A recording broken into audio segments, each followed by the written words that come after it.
¿Qué tal? Buenas noches. Hola Alberto Hola Fonseca. Robert, muy buenas Luis noches. Arana, ¿cómo estás? Buenas noches a todas, todos, todes, Y hoy particularmente a todos, particularmente a todos, porque hoy vamos a hablar de la salud mental masculina. masculina. Pero Mu- sabemos que todo es interdependiente, entonces ¿por qué excluir a las todas? También es un tema que puede ser muy relevante para ellas, ellas y ellos. Vamos primero a hablar de ellos Ok, y luego los vinculamos. va. ¿Por qué somos interdependientes? ¿Y por qué no nos aceptamos como tal? Nos cuesta tanto trabajo. Dicen las encuestas que los hombres tardan en general más tiempo, años, en el orden de años, 7, 8 años más que las mujeres en pedir ayuda psicológica para atender depresión, sobre todo. Es la población que más suicidios comete. Y yo creo que tardamos más en pedir ayuda para todo, no solamente para atención psicológica, incluso para poner un destornillador, ¿eh? Para poner un cuadro en la casa, ¿no? Porque lo puedo hacer yo, porque así fui Ujú, enseñado a hacerlo. ujú. Los hombres somos autosuficientes. No nos duele nada, no sentimos miedo, mucho menos tristeza. Y eso está cambiando, ¿no, Alberto? Pues no sé si esté cambiando, pero me parece que se está visibilizando el problema. La salud mental masculina, junio, ahora a nivel mundial es un mes dedicado a atender la salud mental masculina y eso a mí lo que me dice es que es un problema de tal magnitud que ya no puede ser ocultado. Mm, yo sí lo siento como un momento histórico de cambio importante en cuestiones de género, como lo fue el feminismo en su momento, como lo fue toda la lucha LGBT en su momento, todavía hasta hace apenas 15, 20 años. Creo que ahora la interrogación de lo que es ser masculino, lo que implica la masculinidad, lo que implica ser hombre, que se está abriendo cada vez más en público, que se está poniendo en la mesa y donde cada vez más hombres que fuimos enseñados a no hablar de eso, y mucho menos en público, se está haciendo. Yo creo que sí hay un cambio importante. Además de que, claro, se está visibilizando. No sé si el cambio es consecuencia de la visibilización o hacerlo ver es parte de esa interrogación que se está teniendo. Ujú. Sí, cuando dices que los hombres pedimos menos ayuda psicológica, pues sí, me lleva a pensar en la participación de los hombres en talleres o cursos que tienen que ver con las prácticas contemplativas, ¿no? Que es como el lugar en el que estoy. Y cuando la proporción es mayor, cuando mejor es la asistencia de los hombres en un grupo, la participación es del 30% hombres contra 70% de las mujeres. Y creo que también tú lo podrás ver en la consulta privada del universo de consultantes, cuántos son hombres y cuántos son mujeres. Y la proporción yo creo que es todavía menor en la consulta privada, en el espacio terapéutico. Bueno, en mi caso sí tengo más pacientes hombres. Ah, sí. Sí, Wow. quién iba a decirlo, ¿verdad? Ujú. Pero sí, sí, la mayoría de las personas que nos vemos aquí para hablar de lo que les pasa son hombres. ¿Y por qué llegan? Pues porque se sienten mal. ¿Qué les permite acercarse a un espacio terapéutico para pedir ayuda? A la mitad de ellos los acercan. Ujú. Algún familiar, a veces sus papás, a veces su esposa, a veces sus hijos. Eh, Pocas veces se acerca alguien ya por sí solo, ¿no? Sobre todo cuando es la primera vez. Ujú. Y es un encuentro muy, muy bonito. Cada vez que llega un paciente hombre, sobre todo cuando es una persona ya madura, que es un buen esfuerzo, un esfuerzo importante para tomar el teléfono, pedir una cita y decirle a alguien, no me siento bien, y no me he sentido bien mucho tiempo. Es un encuentro, es una apertura que dura 2 segundos, pero cuando lo logras ver, notas esa apertura de alguien que hace mucho tiempo no la tiene y, y notas la vulnerabilidad de alguien que siempre lo estuvo ocultando. Ujú. Entonces, yo creo que sí es parte de este cambio. parte de un cambio en el que nos estamos permitiendo cuestionar las normas sociales tradicionales, los mandatos de género, de las expectativas que se tienen de forma tradicional sobre lo que es ser hombre o sobre lo que es masculino. Me parece que empezar a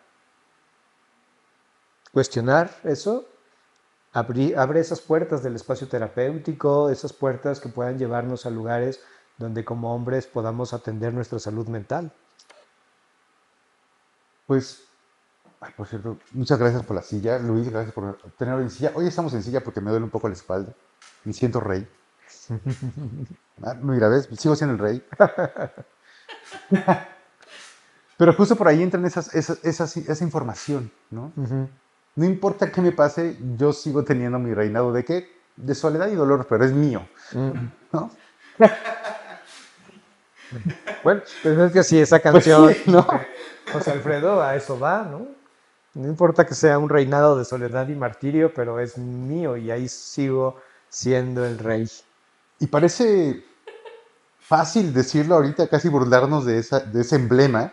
Ujú. Qué bueno que no estamos en el En el, Tenampa. en el mes patrio, además. Pero justo estaba ayer pensando en el llamado triángulo de la violencia de Johan Galtung, Ujú. en el cual plantea que existe la violencia directa, los golpes que vemos, los insultos que decimos, pero cómo estos insultos son parte de una llamada violencia estructural, ¿no? Ujú. No se expresan solos, se expresan porque son permitidos por una estructura como cuál, como la familia, las escuelas, los trabajos, los grupos de amigos. Y esa estructura existe y se mantiene porque está afectada y es parte de otra capa más grande que es la violencia cultural. Una violencia cultural que nos envuelve, así como esa serpiente hija de Loki, ¿no? que aún tiene el mundo, esta cultura violenta que hemos formado desde hace varios miles de años, nos mantiene contenidos.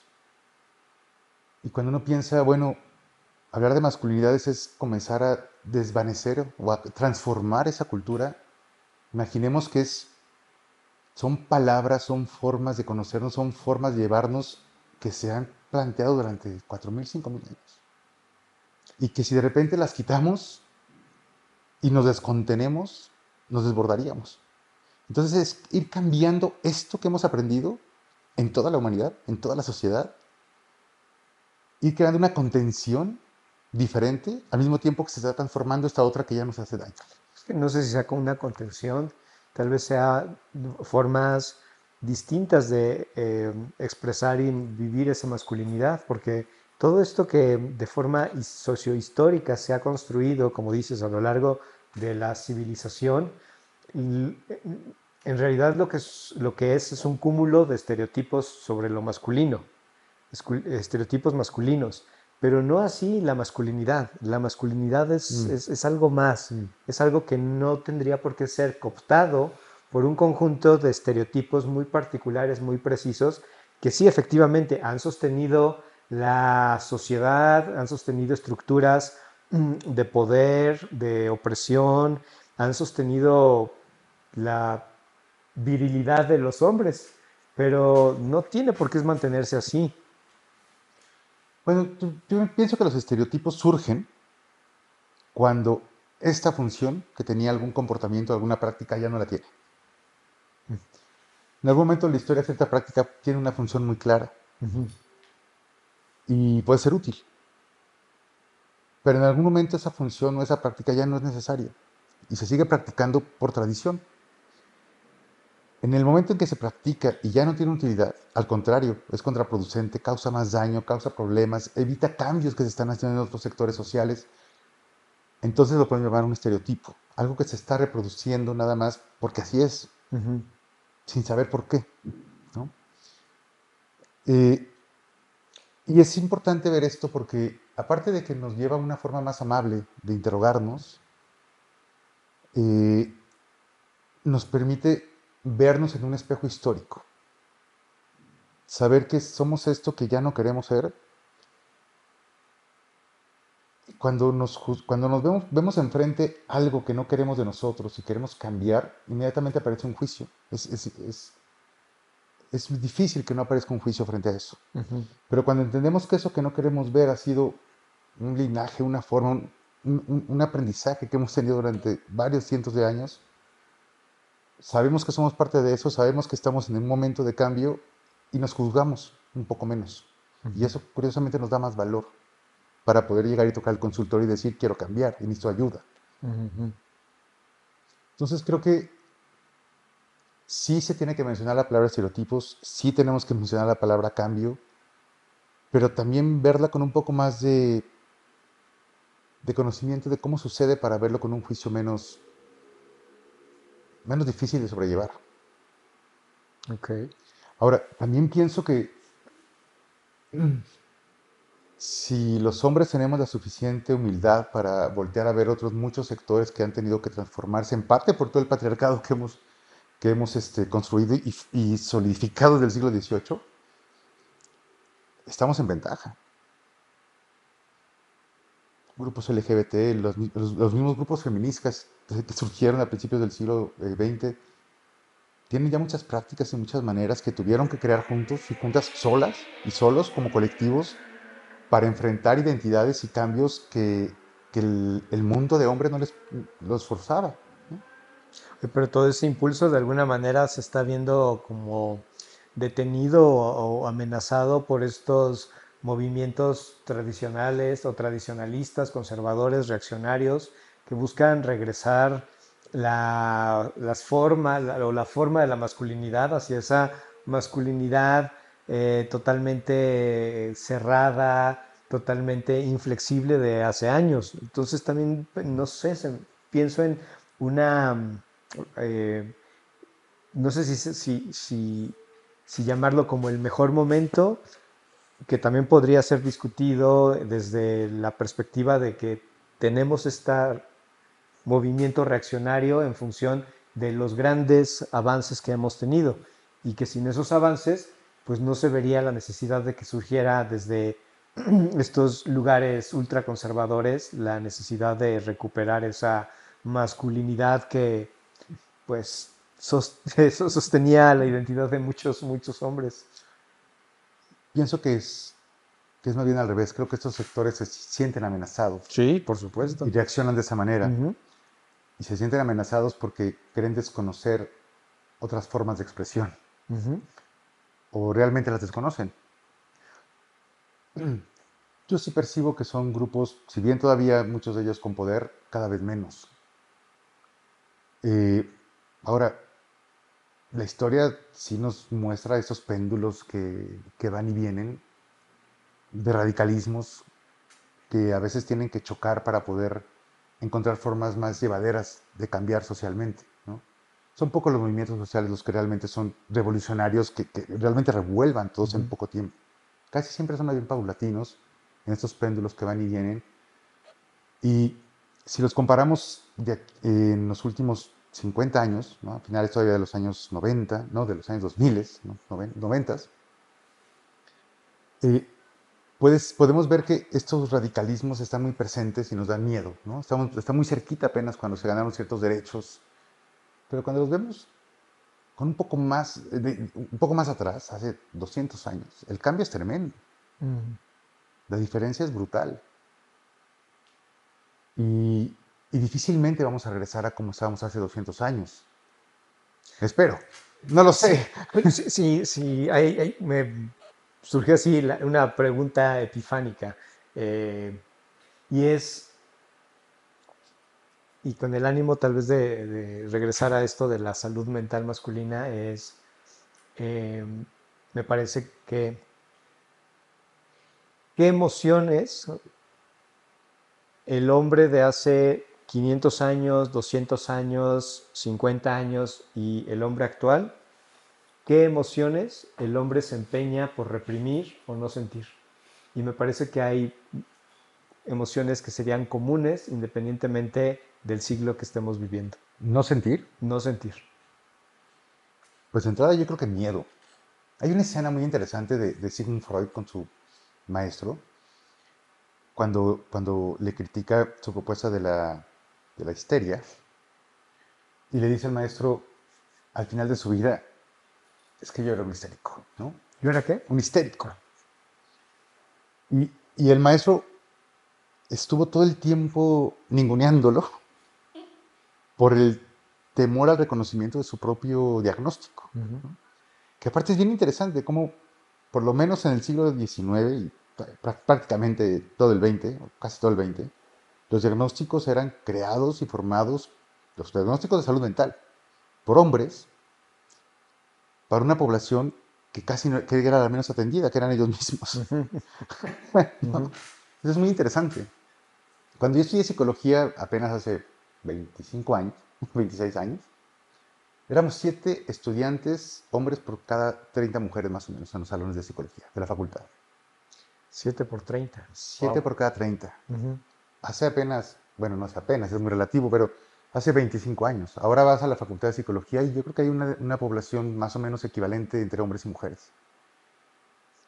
Y 20 años es una generación apenas, una generación de estudiantes Ujú. universitarios que está entrando. Es, es algo muy rápido. Bueno, pero no sé, regresando a esta pregunta, y que además esta pregunta creo que nos podría servir de base para hacer la meditación, la primera meditación de la sesión de hoy. Que reprimir. Entonces, vamos a meditar. Así que tomen, tomen su postura En mi acento de rey. en tu asiento de Voy a rey. meditar como rey. Si estás en silla, asegúrate de que tus pies estén bien plantados en el piso, que tus piernas estén en un ángulo de 90 grados. De ser posible, salte del respaldo, ¿no? Tal vez tengas que también salirte un poco del asiento. Como lo sientas cómodo, tus manos sobre las rodillas, los muslos o en tu regazo, como sea mejor para ti. Tu espalda activa.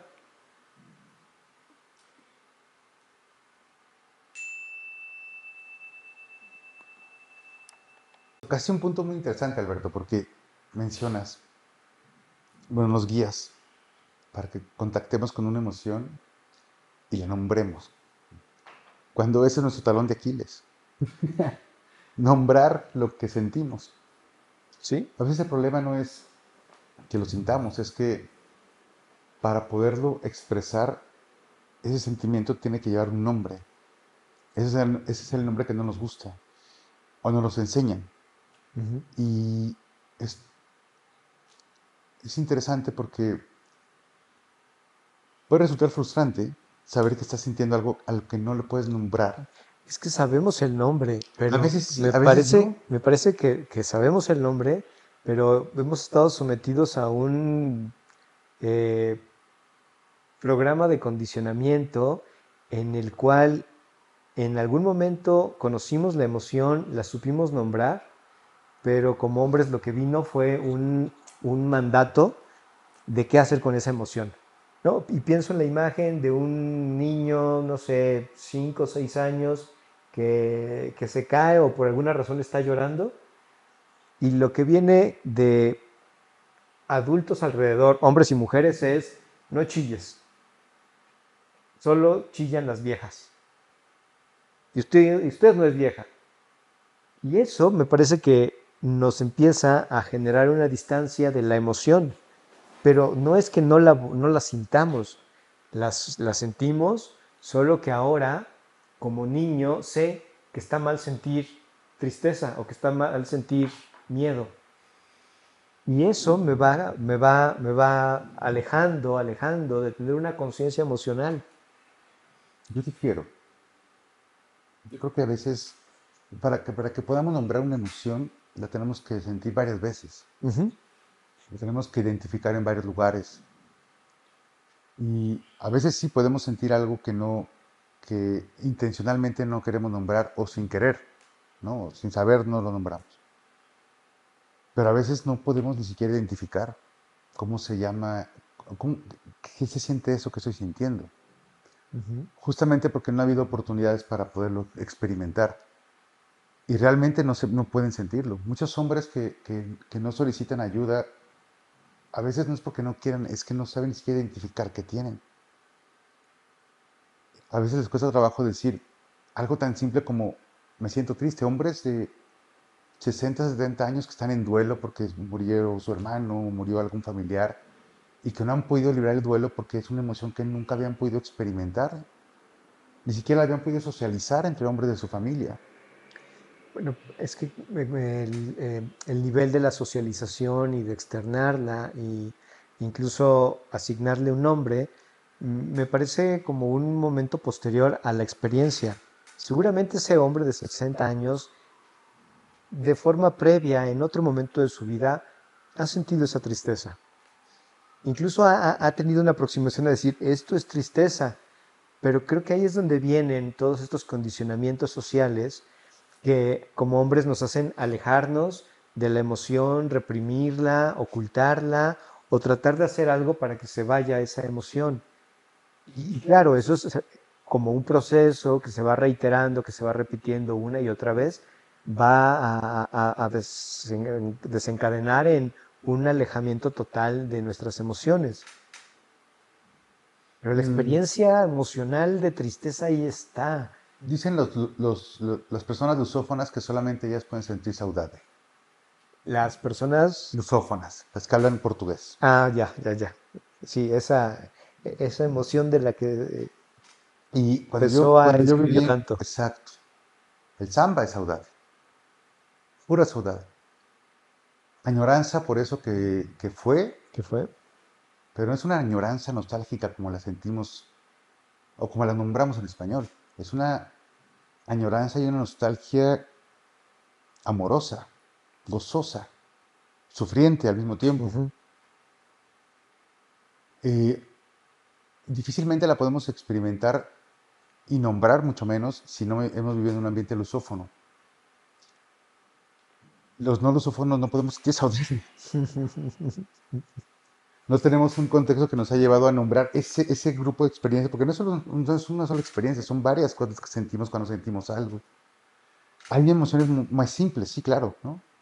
Eh, pero emociones más complejas como la compasión, por ejemplo, no es tan fácil, no es que surja nada más y ya la identifiques y estés impedido de nombrarla, es que ni siquiera la puedes identificar a veces. Y yo creo que eso pasa con emociones complejas que llevan a muchos hombres a no poder decir ni siquiera que sienten. ujú. A veces sí es que lo sienten y no lo nombran, pero a veces yo creo que ni siquiera saben eso que sentías, eso es una emoción y se llama de esta forma. Pacientes que confunden mucho la ira con el miedo, por ejemplo. Les cuesta trabajo y realmente sienten que están enojados cuando tienen miedo, Ujú. porque es la emoción que aprendieron a categorizar bien y la que más se le parece a eso que están sintiendo. Una emoción tan básica como el miedo.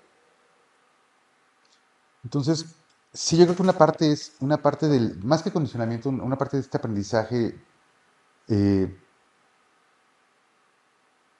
digo que más que condicionamiento, porque el condicionamiento es un solo elemento, una recompensa, un castigo, lo que puede inhibir o favorecer, ¿no? Un aprendizaje. Pero en el caso de las emociones no es tan simple, no solamente es responder a una recompensa o a un castigo, es responder a expectativas que tengo, o a pertenencias, o a respuestas que sé que van a venir y que prefiero no tener, ¿no? Prefiero no vivir. Y eso no es necesariamente un condicionamiento, es casi que una protección. Pero está condicionada. Sí, es un condicionamiento en el sentido social, pero no en el sentido de aprendizaje. Sería un gran tema, ¿eh? Sería un gran tema Porque porque si para fuera en el sentido de platicarlo. aprendizaje, lo harías, sin ni siquiera interrogarte hacerlo o no. Ujú, Los otros no son condicionamientos, son castigos sociales, que es diferente. Son juicios, son, no sé, consecuencias sociales, cárcel si quieres, pero no es un condicionamiento propiamente llamado en aprendizaje. Bueno, como nos desviaríamos mucho del tema de la salud mental, creo que nos los apuntamos en nuestra lista imaginaria de temas pendientes por abordar en las Ya tardes éntrenle, contemplativas. están ahí, esto se está poniendo. Porque en el caso de los hombres, en general de las personas, pero de los hombres en particular, justamente el llegar y decir necesito atención y comenzar a recibirla y comprender qué es eso que llaman atención en salud mental, es por un lado reconocer las condicionantes sociales que lo han llevado a eso y por otro lado los condicionamientos que ha aprendido y saberlos diferenciar, porque esa es la diferencia entre decir me siento mal o me siento triste y ahora te lo digo, me atrevo a no sé qué siento, no sé ni decirte. Y si no saben diferenciar entre la condición social y los condicionantes sociales y los condicionamientos, es mucho más difícil.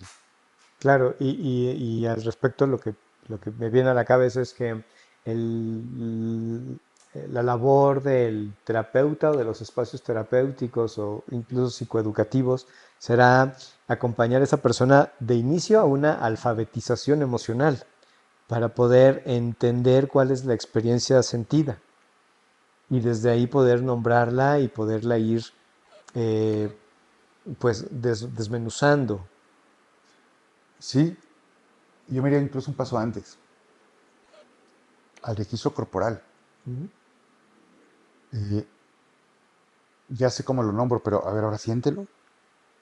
Porque estos aprendizajes en los cuales hay un castigo inmediato por una expresión considerada poco masculina o muy femenina o algo que no tienes que expresar y es tan fuerte que el niño lo tiene que inhibir. Esa inhibición puede ser tan fuerte que suprima la experiencia corporal de esa emoción. Ujú. Y de repente le dices, a ver, siente, ¿cómo se siente la tristeza? ¿Cómo se siente la alegría? No lo sé, ¿no? Hay personas que ni con psicodélicos sienten, porque su cuerpo se ha endurecido en esta confusión entre endurecimiento y fortalecimiento, ¿no? Soy fuerte porque no siento nada, no, eres duro. Eres duro, pero la vida seguramente tiene la fuerza, la potencia para atravesar esa coraza dura. Y el problema está en que cuando la vida atraviese esa coraza dura, se va a encontrar que adentro no hay fortaleza, porque no sabemos qué hacer con la vulnerabilidad. No sabemos como hombres ser vulnerables y cómo responder a esa vulnerabilidad. Sí, te das un madrazo y ya. A veces. Es que a veces es la respuesta y es lo peor, man. Editen eso, por favor. Tú eres el encargado. Es que justamente esa es la respuesta que a veces se obtiene, ¿no? La, la expresión de fuerza o la expresión de, mira, me está pasando esto, pero no te lo voy a decir, pero te lo voy a decir de una manera que entiendas que me está pasando algo porque es la comunicación que tenemos y ese algo es un golpe. Una agresión consensuada, digamos, entre grupos de amigos, que son formas de expresión muy utilizadas entre grupos de amigos para expresar que algo no está bien. Sí, pero vería la urgencia de reformar esas dinámicas de convivencia.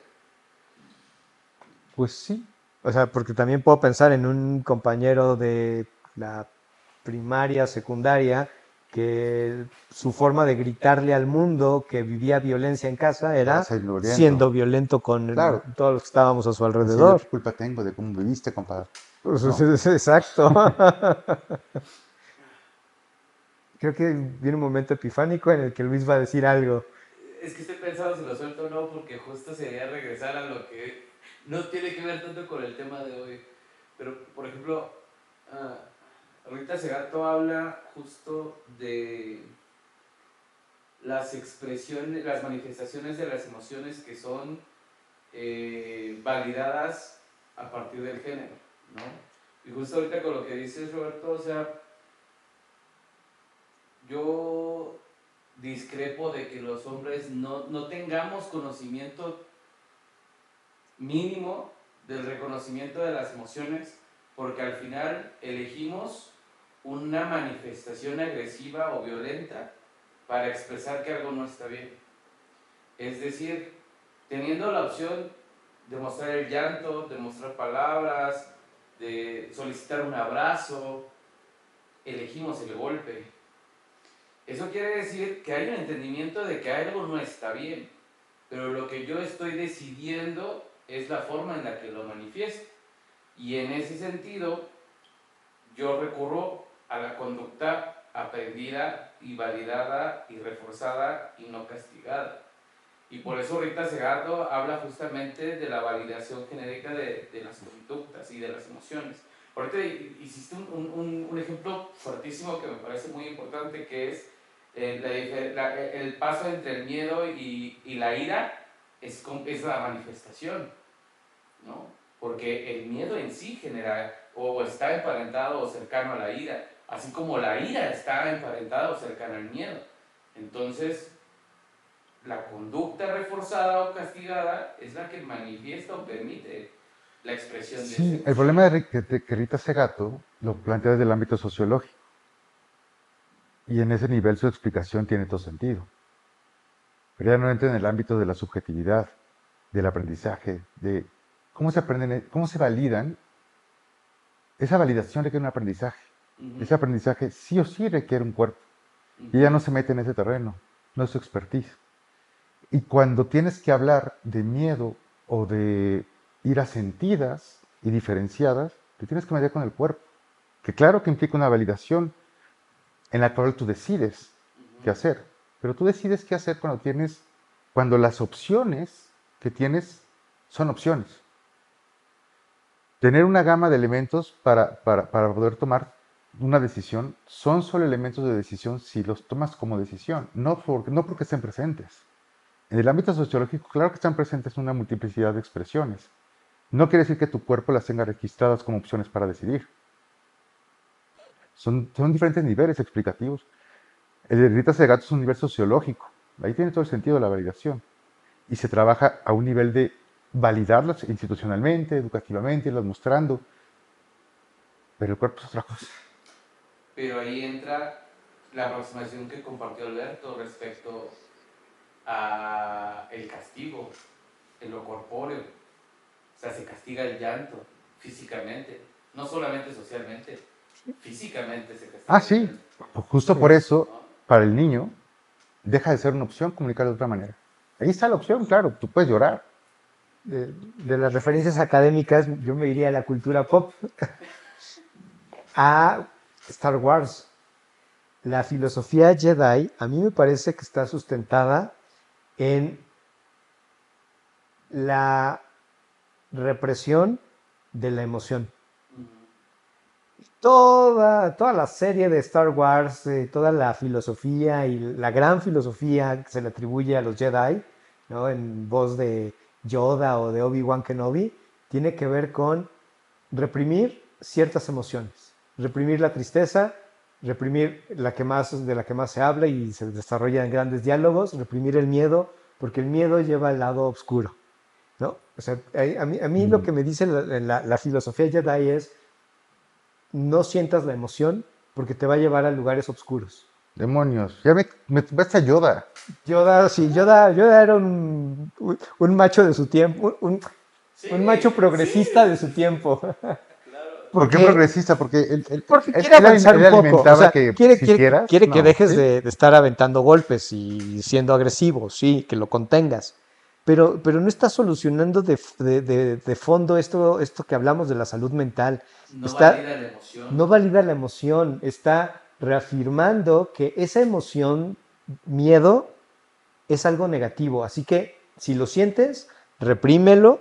Si lo sientes, ponle algo encima que no te permita sentirlo, porque las consecuencias son malas. Entonces, me parece que Yoda y Obi-Wan Kenobi nos hablan del miedo, pero también nos podrían estar hablando de la tristeza, de la soledad, ¿no? Bueno, ¿cómo se llama? Darth Vader antes, Anakin, siente soledad Sí. y también se la reprimen, ¿no? Dicen, no, no, no, reprime tu soledad, reprime tu sentimiento de soledad, de tristeza, porque tu mamá te separaron de tu mamá. ¿Y qué tenemos? Pues que el personaje se vuelve un ser totalmente oscuro y que explota hacia el lado oscuro, hacia la violencia, hacia la agresión, hacia el ejercicio del poder. Entonces, lo traigo acá un poco para quitar la conversación académica, Pero pero ir hacia como lo que nos atraviesa en la cultura pop. lo que sentimos necesariamente tiene que ser expresado para estar en salud mental.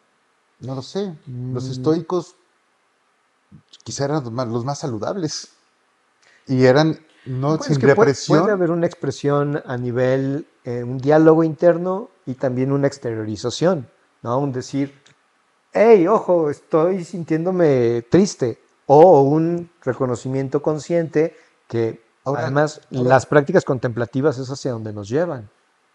las expresiones emocionales, también eso de la salud mental y las expresiones es muy relativo culturalmente. Yo me acuerdo cuando trabajé con los mayas en Yucatán, en Quiní, esta idea de expresa conscientes para ellos era un absurdo, Sí, era de enfermos. Para ellos sí, la enfermedad mental se traducía en una expresividad que tenías que hacer porque no la podías tú autorregular. sí. La emoción reforzada culturalmente era la ecuanimidad.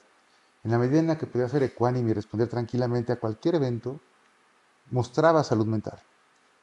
La noción de represión ni siquiera entraba dentro de su Sí. configuración cultural. Sí la de ecuanimidad, un poquito más parecido al estoicismo, pero sin el soporte, ¿no? Porque había todo un aparato cultural que permitía que esa ecuanimidad fuera aceptada y reforzada socialmente.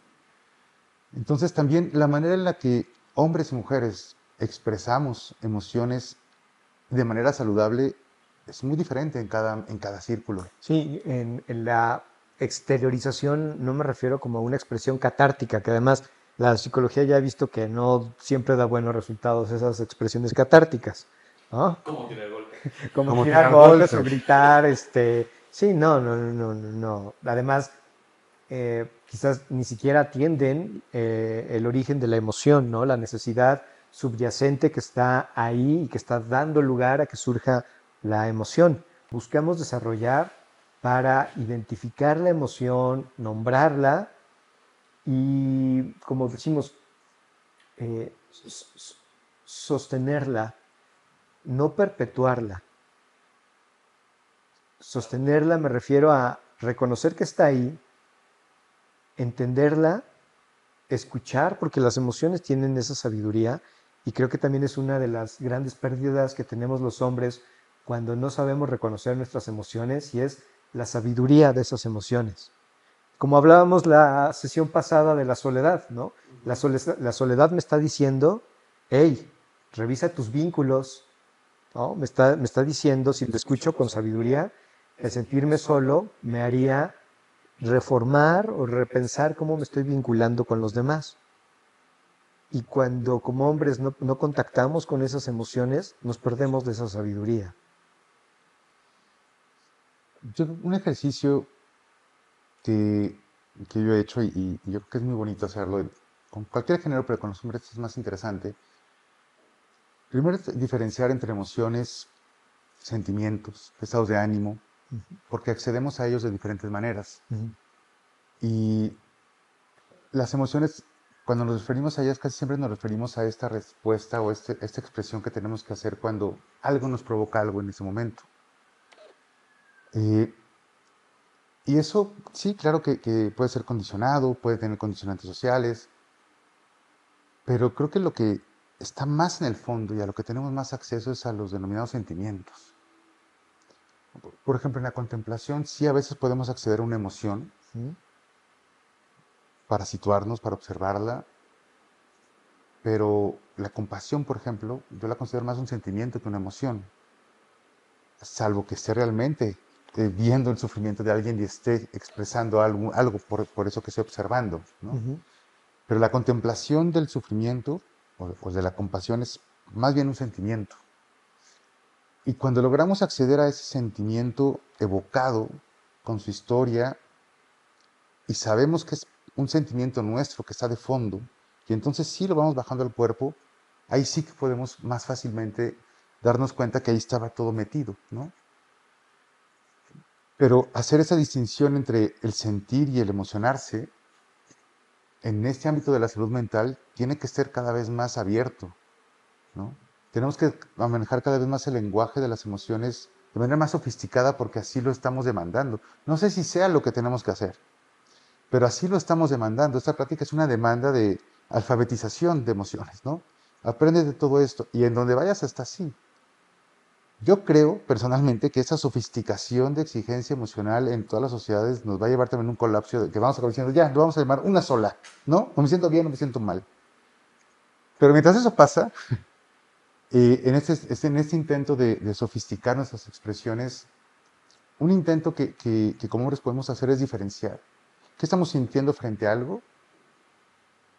¿Y qué sentimos cuando nos sentamos y queremos sentir? Y observar eso que estamos sintiendo. Incluso es llevadero en lo íntimo, en lo privado, en ese espacio en el que nos podemos sentir un poco más seguros para compartirlo con alguien más de cerquita, sin que sea una respuesta que no voy a poder controlar algo mientras aprendo a cómo conocerme. Y tejiéndolo con el tema de la salud mental masculina, ¿qué tareas tendríamos los hombres eh, respecto a esto que dices? ¿Cuáles serían los pasos que como hombre tendría que emprender para pues abonar a mi salud mental? Pues yo, de entrada, nos invitaría a observar la diversidad de expresiones masculinas que hay, la diversidad de hombres que existen. Fue un primer ejercicio, bueno, no de los primeros, pero fue un ejercicio que tuvieron que hacer las mujeres, por ejemplo, Ujú. para afianzar los movimientos de mujeres, también en las comunidades sexodiversas, género diversas. Y los hombres, ¿por qué no? Eso nos va a empezar a quitar la idea de que hay una sola expresión de masculinidad a la que tenemos que tener. No hay muchas, hay un montón. Y cada una puede tener diferentes expresiones también que pueden no quedarnos bien, no ser compatibles, pero están ahí.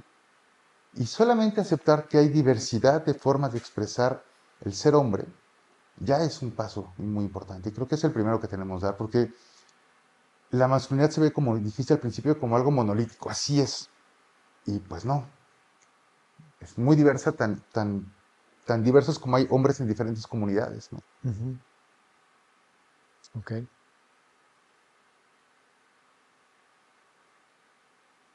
¿Algo, Luis? Eso era lo violento en el Jedi, que todos tenían que expresar lo mismo, no importa de dónde vinieran. Si tenían cuello largo, si estaban chiquitos o si parecían changos, tenían que expresar lo mismo todos. No había diversidad. Sí, es una masculinidad hegemónica. O sea, hay una presión por el desempeño, un miedo a la vulnerabilidad y una dificultad total de pedir ayuda. Claro.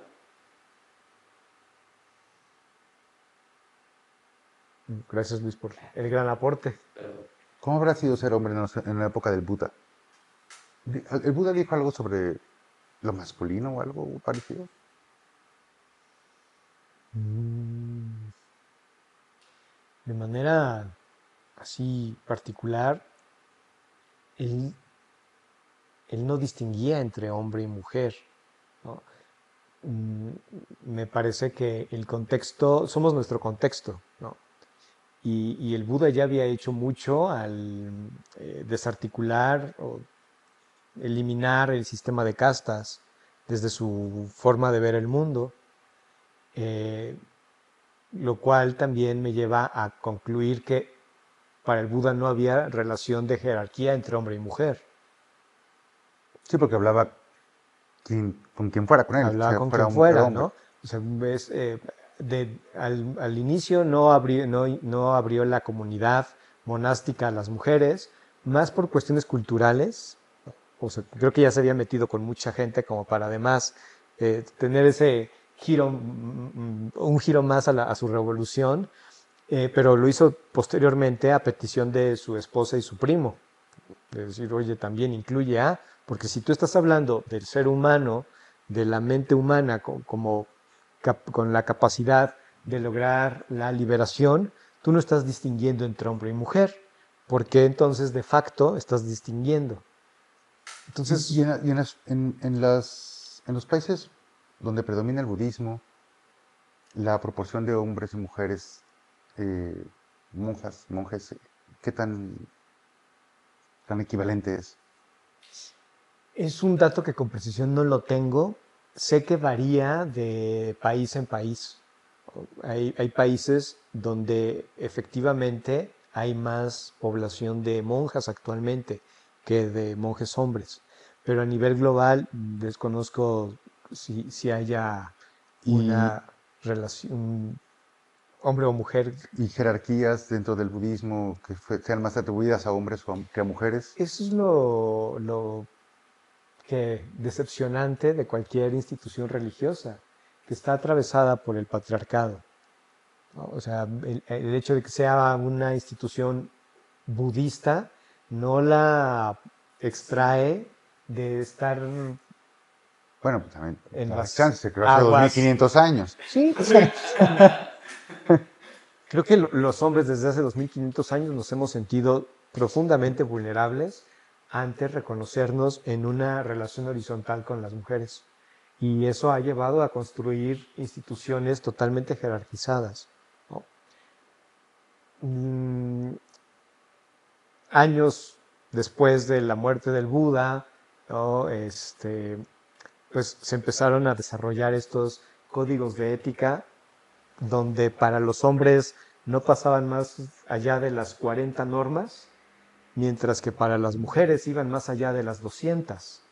Porque había esta concepción, ¿no? que también parecería judeocristiana, donde a las mujeres se les asignaba como la imagen de ser el objeto de la perversión y el deseo, cuando no se trata de lo que hicieran las mujeres, sino de lo que hacemos los hombres, ¿no? Entonces, regresando a tu pregunta, me parece que el Buda hablaba de forma genérica de cualquier relación que generara sufrimiento, de cualquier acción inhábil que generara sufrimiento, y en eso podemos ubicar los mandatos de género, las relaciones de poder, el machismo. Sin lugar a dudas, el Buda sería feminista. No lo sé. Estoy seguro. Hay que ver, Estoy seguro. Somos pero nuestro te creeré contexto. porque Somos nuestro contexto. El Buda también era, Jesús también lo era. Entonces traer al Buda, a lo mejor Jesús acá. Buda y Jesús en este contexto no hubieran hecho nada. No, no ¿Sabe? creo. No sabemos si el contexto que les tocara en este momento les iba a aprender eso, que sí les prendió en el suyo. Es que cómo aventarte un discurso acerca del sufrimiento, de cómo evitarlo, de cómo trascender el sufrimiento, de cómo hacerte responsable por no generar sufrimiento en los otros y no observar relaciones tan llenas de oportunidades donde se genera sufrimiento, como puede ser la relación hombre-mujer desde una masculinidad tradicional hegemónica. No se me ocurre camino distinto. Pero pues tendremos que seguirlo dialogando en otras de las tantas tardes contemplativas. Por ahora, Leviatán, ahora que estoy con una teoría de serpientes, ese monstruo creado por Dios y que solamente podía ser dominado por Dios, y que habitaba los mares del mundo para mantener para mantener el orden y el caos al mismo tiempo, ¿no?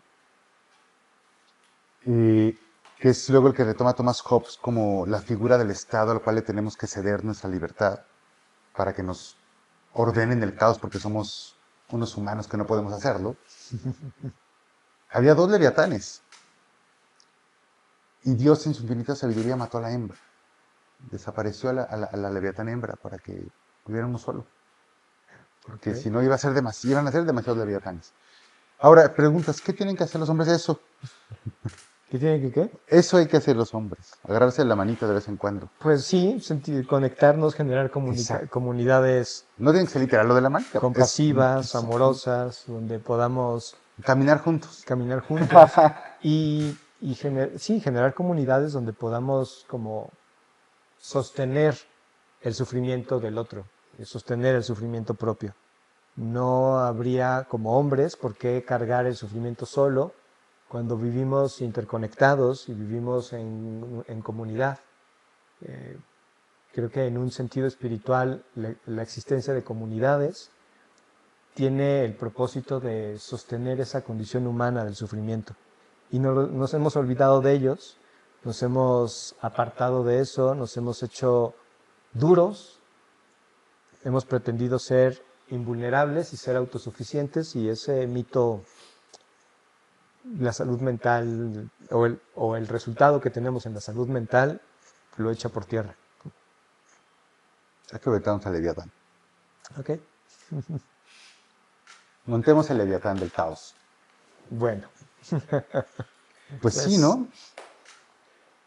Tomar en nuestras manos nuestras expresiones más allá de lo que el Estado dicte. Sí. Pues muchas gracias por esta sesión De gran corazón. acalorada sobre la salud mental masculina. Robert, muchas gracias. Alberto, Luis, Allá en casa que podamos aspirar a esa salud mental, no solo los hombres, sino en conjunto todo el género humano y todos los seres sintientes, ¿no? Que todos los seres sintientes podamos ser felices. y los que sientan poquito también. Nos vemos en la próxima. Este señor es el que dice las cosas chistosas.